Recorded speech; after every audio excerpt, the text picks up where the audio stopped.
The NHL offseason is a relentless, unforgiving beast, a maelstrom of speculation, negotiation, and the constant recalibration of plans.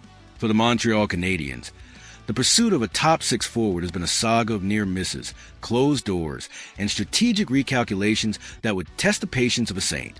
Just when one door appears to open, another slams shut, forcing Kent Hughes to constantly adapt and pivot.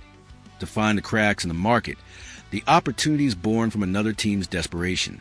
And now, a seismic event in Anaheim has created precisely that kind of opportunity, a tidal wave that could finally bring a much-needed top six forward to Montreal. The hockey world held its breath as the Philadelphia Flyers, with an audacity that sent shockwaves across the league, launched an $18 million AV offer sheet at Leo Carlsson. This was a bold, aggressive play, a clear signal from Flyers general manager Daniel Briere that his team was ready to make a major splash. While the Anaheim Ducks, bless their hearts, possessed the cap space to match the staggering offer. Doing so has left them in a precarious financial position. Matching Carlson's deal means committing an enormous chunk of their salary cap to one player, leaving them with a mere $9 million to sign Cutter Gauthier, a cornerstone of their future, and navigate the rest of their roster needs. This isn't just a team in a bind. This is a team backed into a corner, desperate to create cap space.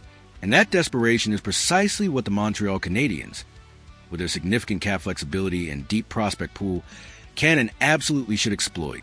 The consequences of Anaheim's decision extend far beyond the Ducks and Flyers.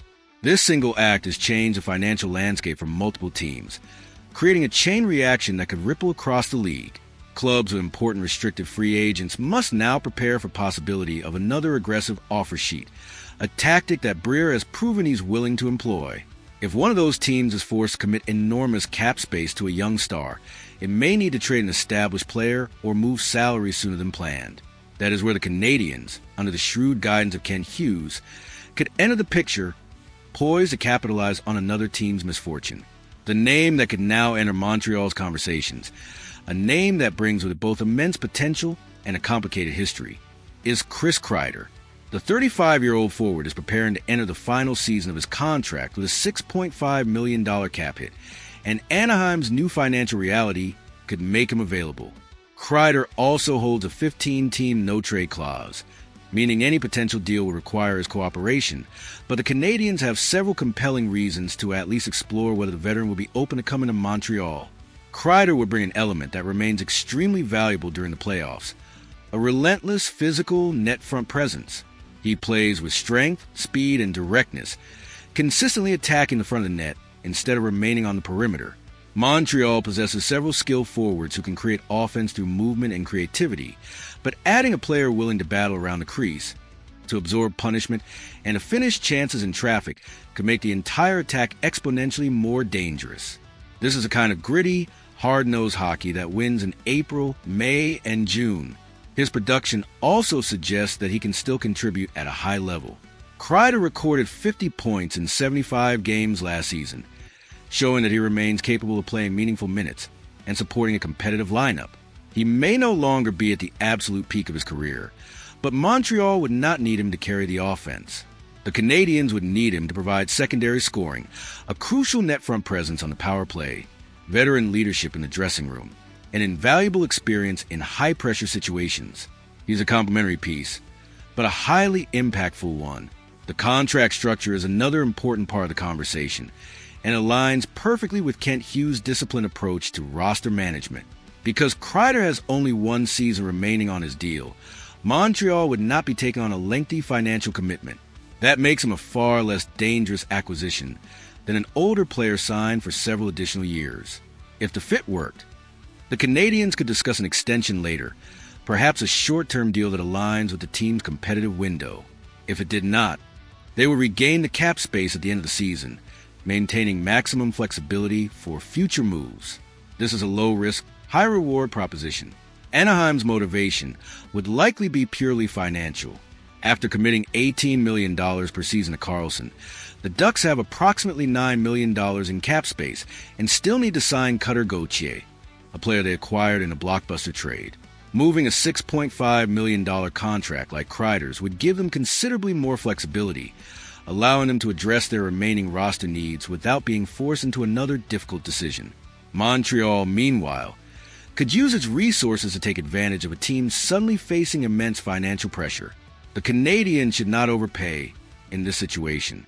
If Anaheim's priority is creating cap room, the Ducks may have limited leverage in trade negotiations. Hughes could potentially acquire Kreider without surrendering one of Montreal's premium prospects or most valuable young players. The exact return would depend on how many teams express interest and whether Anaheim is willing to retain any salary, a crucial factor that could make the deal even more attractive. Salary retention could make the deal even more appealing. If the Ducks retained a portion of Kreider's cap hit, Montreal would preserve additional flexibility for another, during the season, perhaps at the trade deadline. Hughes has built the roster carefully, accumulating assets and maintaining cap space, and he will not want one transaction to eliminate every remaining option before the trade deadline. Every dollar saved is a dollar that can be reinvested into strengthening the team. There is also a fascinating personal connection between Kreider and the Canadiens' coaching staff. Martin St. Louis played alongside him in New York during the 2014 postseason, a deep playoff run that saw the Rangers reach the Stanley Cup final. That familiarity could help Montreal evaluate Kreider's character, his preparation, and his ability to handle pressure in a demanding market. St. Louis understands firsthand what Kreider can bring when games become physical and emotional, when the stakes are highest, and when every shift matters. This personal insight could be invaluable in assessing the fit. The history between the player and the Canadiens, however, cannot be ignored. Montreal supporters still remember the 2014 Eastern Conference Final and the collision that injured Carey Price, a moment that forever etched Kreider's name into the minds of Habs fans, often with a negative connotation. For years, Kreider remained one of the most disliked opposing players among the fan base. Bringing him to Montreal would therefore create an immediate and emotional reaction, a mixture of surprise, skepticism, and perhaps even outrage from some corners of the fan base. That reaction, however, could change quickly if he produced. Hockey fans have seen former rivals become valuable contributors after changing teams. A player may be hated while wearing an opposing jersey, yet appreciated when his physical style, his scoring touch, and his relentless effort begin benefiting the home team. Kreider's willingness to attack the net, absorb contact, and play with an edge could eventually make him a fan favorite at the Bell Center, turning boos into cheers. Brendan Gallagher is the only remaining Canadiens player from that 2014 series, reducing the likelihood that old tensions will become a significant locker room issue. More importantly, professional players understand that roster decisions are made to improve the team. If Montreal's leadership, including Nick Suzuki and Cole Caulfield, believed Kreider could help, the organization would not allow a decade-old rivalry to prevent a sensible move. The focus is on winning, and winning transcends old grudges. From a lineup perspective, Kreider could fill multiple roles. He could skate beside Nick Suzuki and Cole Caulfield, using his size and net front ability to complement their skill and create a truly dominant top line. He could also play on a second line with younger forwards, providing stability, leadership, and creating space for them to operate, allowing them to develop their offensive games without facing constant pressure. His power play impact may be especially valuable. Kreider has spent much of his career establishing position near the crease, screening goaltenders, redirecting shots, and finishing rebounds. Those skills require timing, strength, and courage, and they often become decisive in close games, particularly in the playoffs where power play goals can be the difference between winning and losing. Montreal's younger forwards could also learn invaluable lessons from him. Playoff success is not built only through talent. Players must understand how to manage momentum, respond after difficult losses, and remain composed during hostile road games. Kreider has experienced long postseason runs, including a trip to the Stanley Cup final, and knows how quickly a series can change. His veteran presence and leadership will be invaluable in guiding the Canadiens' young core through the rigors of a deep playoff run. Still, the Canadiens must carefully evaluate the risks. Age eventually affects every player, and there is no guarantee that last season's production will continue. Montreal would need to determine whether Kreider's skating, physical condition, and overall effectiveness remain strong enough to justify his cap hit and role. A thorough medical evaluation and a deep dive into his analytics would be essential.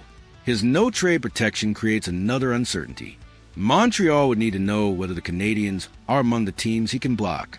Even if they are, Kreider could waive the clause if he believed the situation offered a legitimate chance to compete for a Stanley Cup. The Canadiens' improvement, young core, passionate market, and connection with St. Louis could all become part of the recruiting effort, painting a compelling picture for a veteran looking for one last shot at glory. The decision would also depend on Montreal's broader plan. If Hughes can acquire a younger top-six forward with long-term control, that player would likely remain the priority. But those opportunities are difficult to find and expensive to complete. Kreider represents a different route, a shorter commitment, a potentially lower acquisition cost, and immediate experience. It's a pragmatic, opportunistic play that could pay huge dividends. This is exactly the type of situation in which a patient general manager can gain an advantage. Anaheim may not have planned to trade the veteran, but the Karlsson contract changed the equation. Hughes can contact the Ducks, determine their asking price, and wait to see whether financial pressure forces them to become more flexible. He has the cap space, the assets, and the patience to make the right move. The Canadiens do not need to make a desperate move. They already have a strong foundation and should protect their most important future assets. But they must also recognize when the market creates a possible bargain. A motivated, experienced, and physically imposing forward on an expiring contract could be an ideal addition if the cost remains reasonable. Kreider would arrive with controversy,